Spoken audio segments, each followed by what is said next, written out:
Hello mga kapitbahay! Welcome to my channel. This is again Kay, your Bulacan Realtor. And right now, I'm going to give you a update sa ating Bella Vista project dito sa Barangay San Vicente, Santa Maria, no?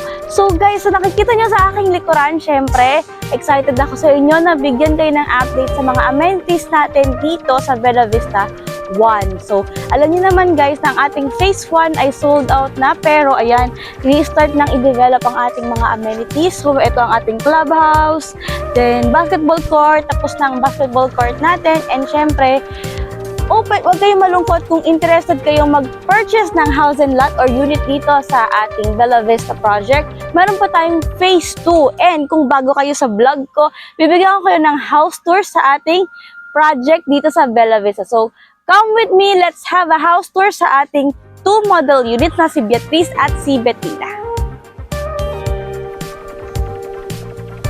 Okay guys, so first up is our Beatrice model.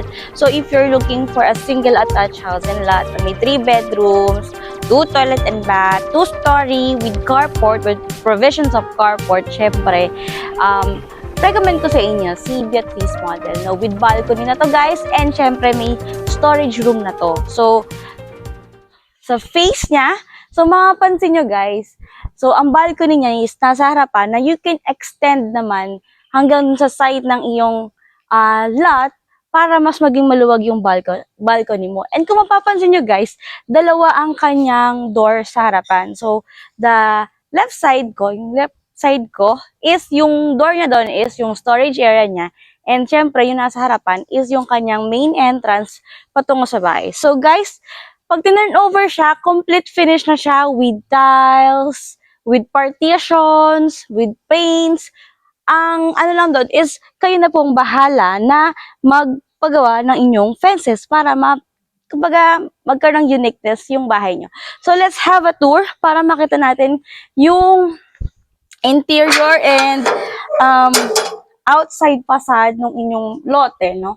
So, pagpasok nyo, ito yung lote nyo. So, you have your pocket garden here. Ito yung sa entrance nyo. And this side is yung iyong carport. So, ang ating minimum lot for model units here in Bella Vista is 80 square meters. So, yan. This is your carport. So, mahaba siya. Kaya ang dalawang sasakyan, kung isasagad nyo dito yung isa nyo pang sasakyan. So, kaya nyo park doon. Then, ito yung iyong service area. Sa service area mo, guys, ito wala to. Kayo magpapalagay niyan. So, you have your service area dito. Pwede mo siyang gawing dirty kitchen or laundry area. It's up to you. Mayroon na mga abang na mga electric socket here. You have your sink here, service sink, and syempre you have your access door patungo sa iyong bahay, sa loob ng bahay mo. So, come on guys, let's check the inside.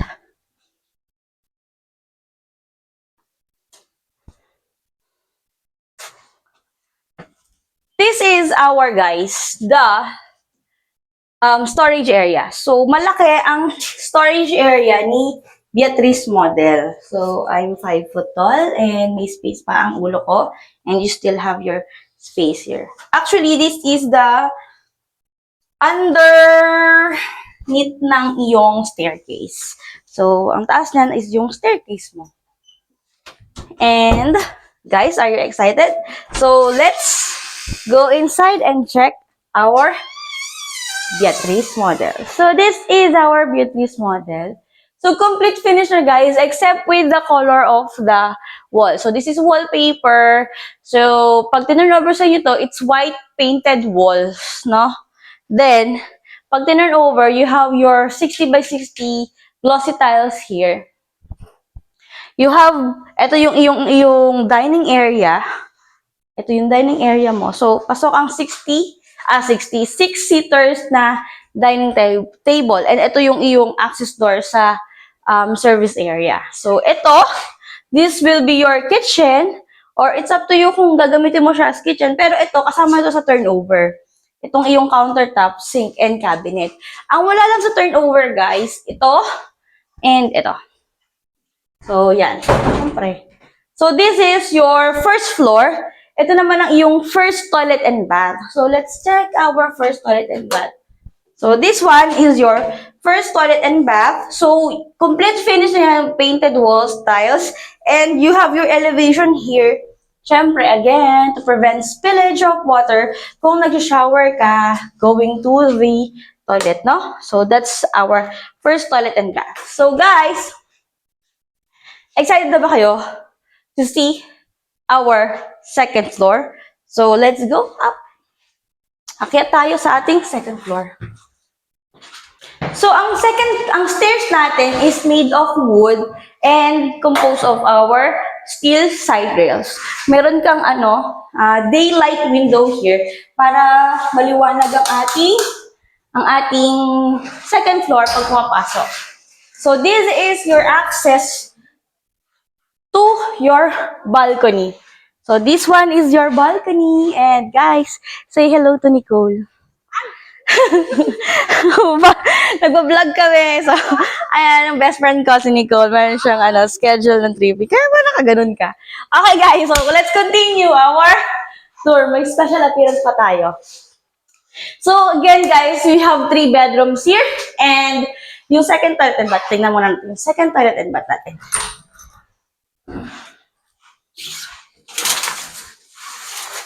See, our second toilet and bath is almost the same ng first toilet and bath natin. With complete finish na siya ng tiles, with elevation na siya. So, mga gamit na lang ang kailangan mo. Meron na siyang mga lavatory and toilet, no? Ayan. So, let's go to our first bedroom or your kids' bedroom. So, this is your kids' bedroom. So, maluwag siya. You have your space, your single bed here, cabinet here, study area. Yan. So, meron ka ng abang for your electric socket. Naka-vinyl tiles tayo sa second floor natin. Vinyl tiles. Yan. So, for our second room, yan. This is your second bedroom.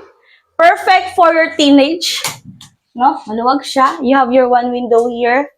Your aluminum sliding window. Meron ka ding abang doon for your aircon. So, wala lang siyang butas, guys. Kasi ngayon, it's either mag-window ka or yung split type. So, it's up to you. Pero meron na siyang abang na socket doon. Then, you have your cabinet here. Hindi siya masikip, no? Hindi naman tinipid yung space ng room. Maluwag siya. And you have your area here. So, pwedeng sabitan ng kung ano-ano mo. So, ready na tayo sa ating masters or primary bedroom. So, for our primary bedroom, here is our primary bedroom. So, guys, welcome to your master's bedroom. This is your master's bedroom. You have your indention ng wall here para sa iyong cabinet. So, you can put up built-in cabinet para hanggang taas. Then, you can put your mga blankets, comforter doon sa taas. So, you have your double bed here and yung aluminum sliding window. So, this is your master's bedroom. So, kung nagustuhan mo ang ating Beatrice model dito sa Bella Vista, so, let's talk about the price. Okay, guys. So, for the price or total contract price of Beatrice model, ito yung pinakamalaking size natin na model dito sa Bella Vista. So, we still have units for Bella Vista 2. So, ito ang ating total contract price. Yan. So, si Bella Vista is available through Pag-ibig Financing and Bank Financing. Pero ang ipopost ko na down payment scheme is yung si Bank Financing. So, ito ang ating Bank Financing na down payment. So, ito yung 10% down payment for Bank Financing. And since we are partner with good banks, no, so kaya natin ng 30 years to pay for the amortization. Siyempre, dapat pasok din yung age natin. So, if you're young and you're earning around this basic monthly income, no, pasok na pasok tayo, guys. And, yan. So, ang ating reservation ay ito. Ayan, guys. So, if you're interested, don't hesitate to message me on the number that you see on the screen. And thank you for liking and subscribing to my channel. And I hope to see you and hear from you soon. Again, guys, this is Kay, your Bulacan Realtor, and thank you for watching your home properties within your reach. Bye!